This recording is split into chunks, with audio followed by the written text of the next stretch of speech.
السلام علیکم ورحمۃ اللہ وبرکاتہ۔ آج میں بہت خوش ہوں، الحمدللہ۔ میں آج بہت خوش ہوں کہ اللہ پاک نے میری محنت کو رنگ لایا۔ میں نے اگلے دن ایک سوشل میڈیا پہ یوٹیوب پہ اپنے چینل پہ ایک ویڈیو ڈالی تھی۔ علماء اہل حدیث کو مؤدبانہ ہاتھ جوڑ کر بنتی اور گزارش کی تھی کہ ہماری عوام الناس جو ہیں، میں بھی اس میں شامل ہوں، ہماری عوام الناس جو ہے ایک حدیث پہ غلط طریقے سے افراط و تفرید کا شکار ہے، تو اس کی وضاحت فرما دیجیے گا۔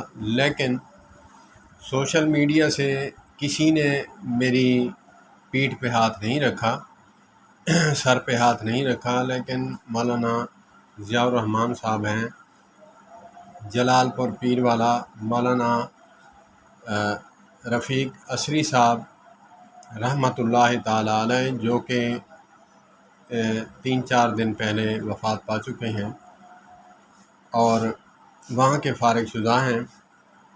کل میں نے بلکہ صبح میں نے ان کو میسج کیا، وہی بات رکھی جو سوشل میڈیا پہ رکھی تھی، دوبارہ میں بتاؤں گا۔ وہ ہے فجر کی نماز۔ فجر کی نماز جو ہے ہمیں بھی رٹوایا تھا کہ حدیث پاک میں ہے فجر کی نماز کے ٹائم صبح بندہ نہیں اٹھ سکا تو صبح اٹھا ہے، جس وقت اٹھا ہے تو اسی ٹائم اس کا نماز کا ٹائم ہے، وہ پڑھ سکتا ہے۔ 2000 سے لے کر 2010 تک تحقیق کا میدان سجا رہا، تحقیق کرتا رہا عمل کی نیت سے۔ میں اس نتیجے پر پہنچا کہ یہ ہم بہت غلط کرتے ہیں۔ ہم ایک حدیث پر عمل کرنے کے بعد باقی حدیثوں کو پیٹھ کر رہے ہیں، نعوذ باللہ، معاذ اللہ ثم معاذ اللہ، استغفر اللہ الذی لا الہ الا هو الحی القیوم واتوب الیہ، استغفر اللہ ربی من کل ذنب واتوب الیہ۔ وہ یہ ہے کہ زوال کے ٹائم نماز پڑھنا منع ہے۔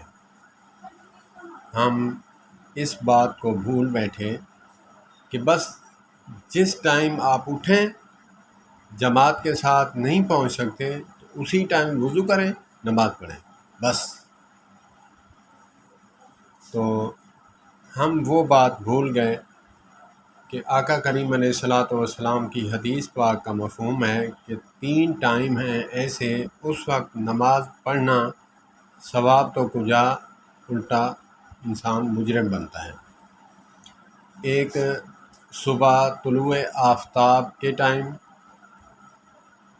آفتاب غروب ہونے کو ہے،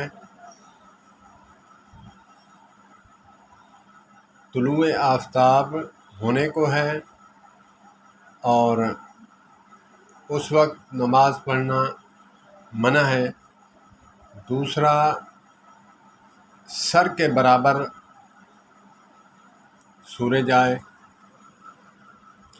سر کے برابر سورج ہو اس وقت منع ہے، یہ زوال کے ٹائم ہے۔ اور دوسرا، غروب آفتاب کے وقت بالکل قریب ہو، ڈوبنے کو ہو،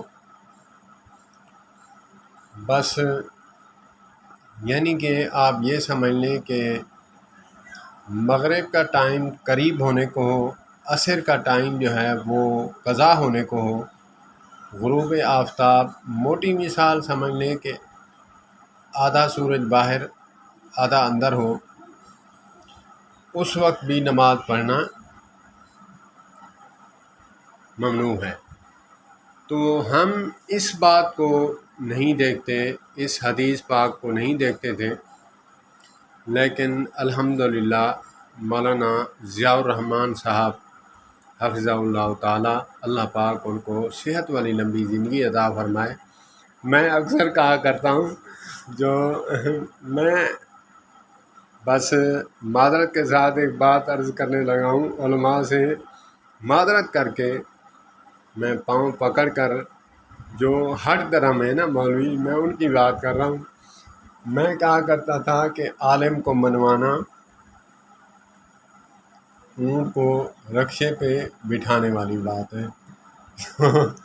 میں پھر کہوں گا، میں معذرت کرتا ہوں، ان العلماء ورثۃ الانبیاء،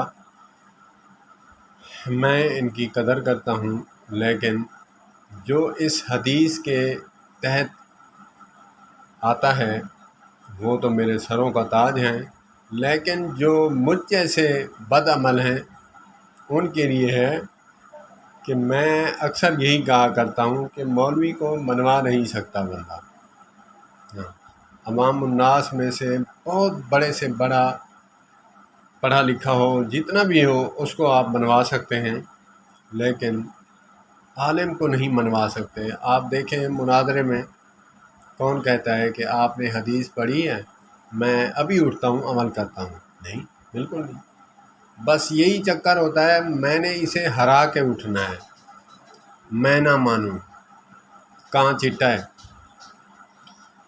تو میں یہی کہوں گا، عرض کروں گا اہل حدیث عوام الناس سے کہ مؤدبانہ گزارش ہے کہ آپ اگر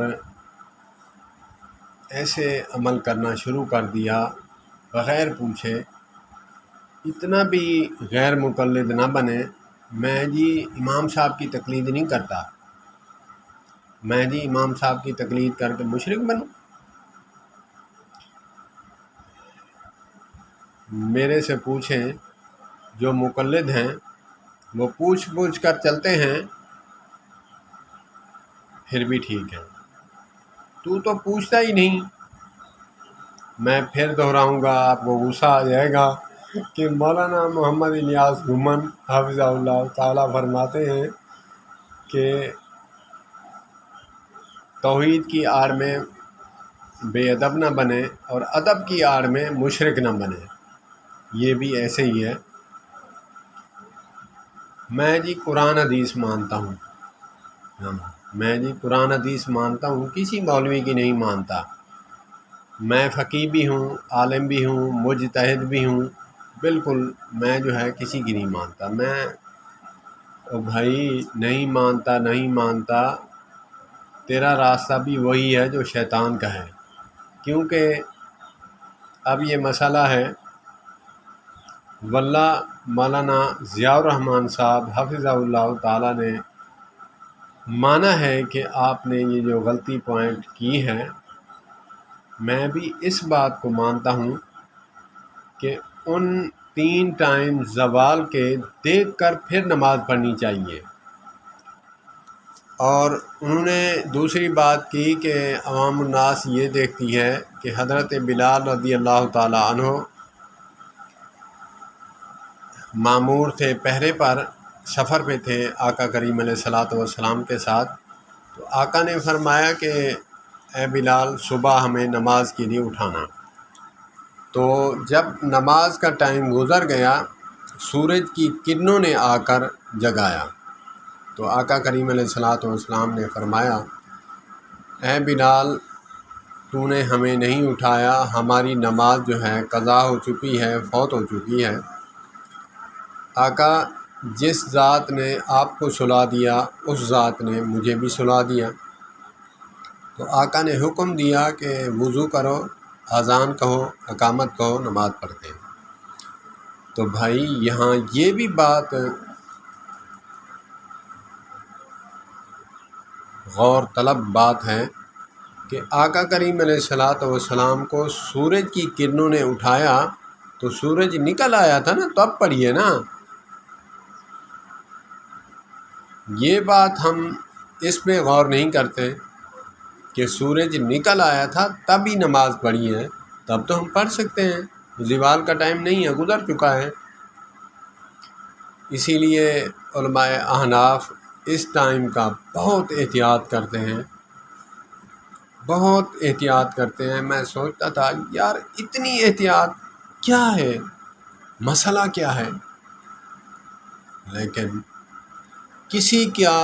کسی کا دھیان ادھر نہیں جاتا کہ وجہ کیا ہے۔ ہمیں اس بات پر غور کرنا ہوگا، ہم نماز پڑھنے کی بجائے الٹا ہم گناہ کما رہے ہیں۔ تو یہ نہ ہو کہ نماز کی وجہ سے ہمیں گلے میں پھندا پڑ جائے، اللہ پاک محفوظ فرمائے۔ جیسے آقا کریم علیہ الصلوۃ والسلام نے فرمایا کہ والدین کی وجہ سے انسان جنت بھی جائے گا، والدین کی وجہ سے جہنم میں بھی جائے گا۔ صحابہ کرام رضوان اللہ علیہم اجمعین نے عرض کی، یا رسول اللہ صلی اللہ علیہ وسلم، ہمیں یہ تو معلوم ہے کہ والدین کی وجہ سے جنت میں جائے گا، والدین کی وجہ سے جہنم میں کیسے جائے گا؟ آقا نے ارشاد فرمایا، حدیث پاک کا مفہوم ہے کہ جب خدمت کرے گا جنت ملے گی، خدمت نہیں کرے گا، نافرمانی کرے گا تو جہنم میں جائے گا۔ اسی طرح ہمیں بھی چاہیے کہ ہم علماء سے پوچھ کر چلیں، ایسے غیر مقلد نہ بنیں کہ جی ہم قرآن حدیث مانتے ہیں، بس ہم قرآن حدیث ہی مانتے ہیں۔ تو بڑا علامہ فہامہ بن چکا ہے، ٹھیک ہے، تجھے حدیث کا بھی عبور ہے، تفسیر کا بھی عبور ہے، لیکن کبھی کبھی مسٹیک بھی ہو جاتی ہے بڑے بڑوں سے، تھوڑا نیچے دیکھ کر چل۔ یہ نہ ہو کہ یہی نمازیں ہمارے لیے وبال بن جائیں۔ اللہ پاک مجھے بھی عمل کی توفیق عطا فرمائے۔ میں بار بار علماء کرام سے ہاتھ جوڑ کر مؤدبانہ گزارش کروں گا کہ وہ مہینے میں ایک جمعہ جو ہے مختص کر لیں، جو عوام الناس کی غلطی ہیں وہ پوائنٹ آؤٹ کر کے صحیح مسئلہ ان کو بتائیں۔ اسی طرح قیام میں کھڑے ہونے کا مسئلہ تھا، وہ بھی مولانا ضیاء الرحمن حفظہ اللہ تعالیٰ کو میں نے عرض کی، تو مانا انہوں نے کہا کہ بالکل ٹھیک ہے، ایک جمعہ اس پر بھی ہو جائے گا۔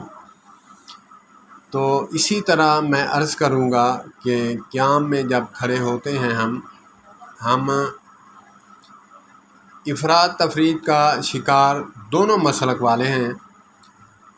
علماء دیوبند کی عوام الناس جو ہے وہ قدم بالکل ایسے سکوڑ دیتے ہیں، سکیڑ دیتے ہیں کہ بالکل 2 انگلیوں کا فاصلہ ہوتا ہے، بالکل۔ اور یہ افراد تفرید کا جو ہے کیسے ہو جاتے ہیں، یہ اپنی جسامت سے بھی باہر لے جاتے ہیں ٹانگیں۔ تو یہ کسی عالم کا مسلک نہیں، نہ کسی اہل حدیث کا منہج مسلک ہے، یہ صرف اپنی مرضی ہے، بس جیسے مرضی آیا ویسے نماز پڑھ لی۔ ہاں ٹھیک ہے، رفع الیدین کر رہا ہے، ہمارا اہل حدیث ہے، بھائی نقصان کتنا ہو رہا ہے یہ تو دیکھیں نا، اس کا نقصان کتنا ہو رہا ہے۔ میں سوشل میڈیا سے وابستہ ہوں، میں دیکھتا ہوں یہی غلطیاں پوائنٹ آؤٹ کر کے علماء پر تنقید کی جاتی ہے کہ ان کا مسلک دیکھیں، جیسے گدھا جو ہے ٹانگیں چوڑی کر کے بول کرتا ہے۔